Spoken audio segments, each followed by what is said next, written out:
Saudações, meus queridos alunos e queridos amigos do Colégio Mahatma Gandhi. Aqui quem vos fala é o professor Adriano Santos. Em momentos de quarentena, não podemos deixar o nosso barco, não abandonamos a nossa esperança. É por este motivo que eu quero começar essa aula de ética tratando com vocês de um tema todo especial e bem específico para esta semana que estamos vivendo. Estamos no meio da Semana Santa, tá certo? Uma celebração cristã que tem profundo significado cultural nas nossas tradições brasileiras e também europeias. A tradição cristã está presente em todo o mundo, bem como a sua cultura tem influenciado modos de vida, formas de sentir, de perceber e de agir. Por isso existe uma chamada ética cristã. Por esse motivo vamos entrar nesse assunto agora, neste momento, tá? Somos então o Colégio Mahatma Gandhi e vamos falar sobre a Páscoa, mas a importância da ética cristã em tempos de quarentena. Muito bem, pessoal. A pergunta que surge é: por que falamos em Páscoa? Bom, gente, olha um pouquinho aí esse mapa, tá? Essa representação, na verdade. Nesses mapazinhos aí, vocês conseguem ver o total de cristãos que estão distribuídos pelo mundo. Então, são muitos cristãos, tá? Temos aí 600 milhões em um canto, 631 milhões na África, 388 na Ásia, 277 milhões na América do Norte e lá 29 na Oceania, 29 milhões. Então, assim, são muitos cristãos. E esses cristãos ao redor do mundo estão, nesta semana, preocupados com esta temática importante, a Semana Santa, a Quaresma, a importância da Páscoa. A Páscoa tem um significado, ok? Mas o que é Páscoa? Vejam só, a Páscoa ela é a principal celebração cristã. Ela está baseada na ideia da passagem, tá? Primeiro veio da tradição judaica lá atrás, quando os filhos de Israel estavam passando pelo deserto. Depois se refletiu na vida de Jesus Cristo, quando ele passou também 40 dias no deserto, depois venceu a tentação, depois foi crucificado e sobreviveu, ou seja, é um período de passagem. Ela tem uma representação muito forte porque é a principal celebração, porque mostra justamente o sacrifício desta pessoa chamada Jesus, o Cristo, né, que é o Filho de Deus. Segundo ponto é que apresenta Jesus Cristo como sacrifício vivo pela humanidade. Ele é o Cordeiro, é aquela pessoa que sacrificou, que lutou. Isso se parece muito com as pessoas que hoje, nesse momento de sofrimento e turbulência, se sacrificam pelo bem dos seres humanos que estão doentes, por aqueles que estão com medo, por aqueles que estão em quarentena. O sacrifício ele é existente. Veja, terceiro ponto, celebra a vitória da vida sobre a morte. A Páscoa celebra a vitória. Jesus morreu, ao terceiro dia ele ressuscitou, tá certo? Então ele sobreviveu, ele venceu a morte. Isso significa que nós também podemos ver tanto a morte como o medo. Imagina você que está em casa com medo de pegar essa virose, né, esse vírus, enfim, está acuado por conta da pandemia. Não temas, não temas. A ética cristã nos ensina que é possível superar alguns medos tomando como base essas figuras históricas na pessoa de Jesus, na pessoa de outros apóstolos e profetas que venceram o medo do caos.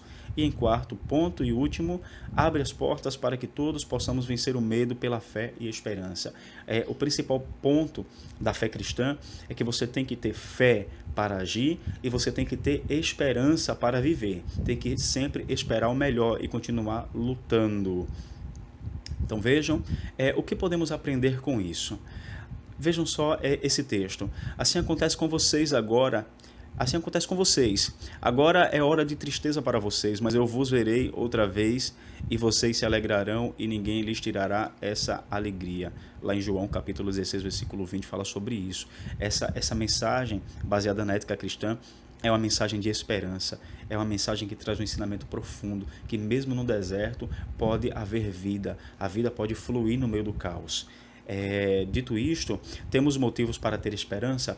Talvez você diga, olha, nós não temos motivos, mas vejam lá atrás, lá próximo da Idade Moderna, né, ainda no período medieval, nós tivemos aí um episódio de uma doença que matou aí milhares e milhares de pessoas. Dizem que chegou a matar cerca de 50 milhões de pessoas, reduzindo bastante a população europeia.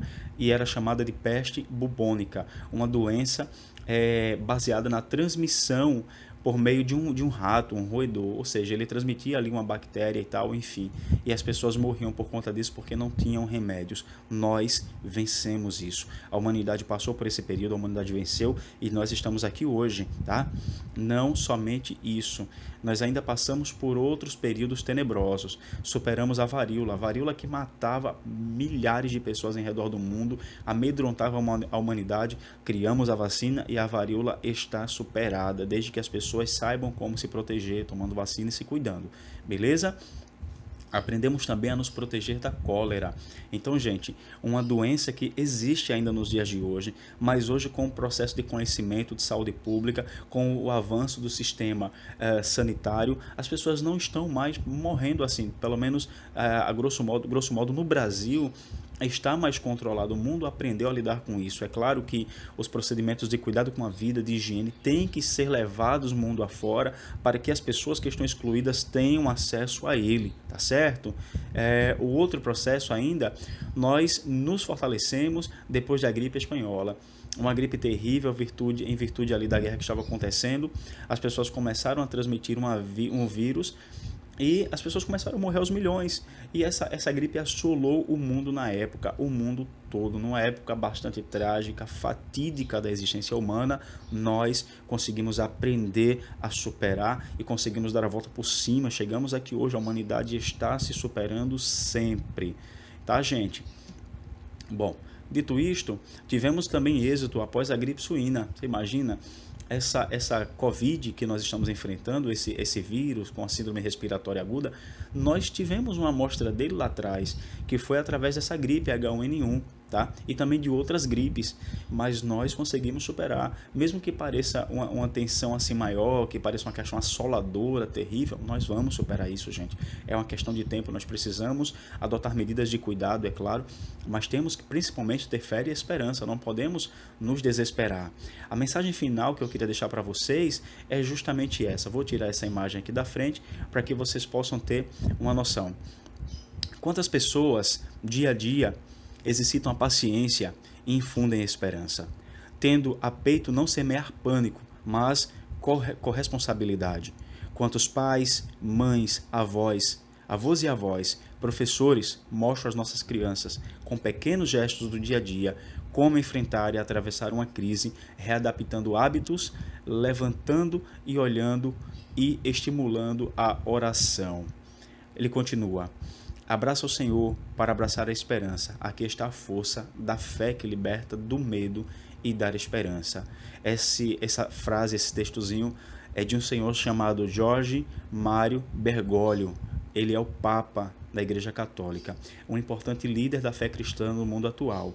Essa frase, ela não tem religião, essa frase, ela não tem denominação, é uma frase universal. Temos que ter fé.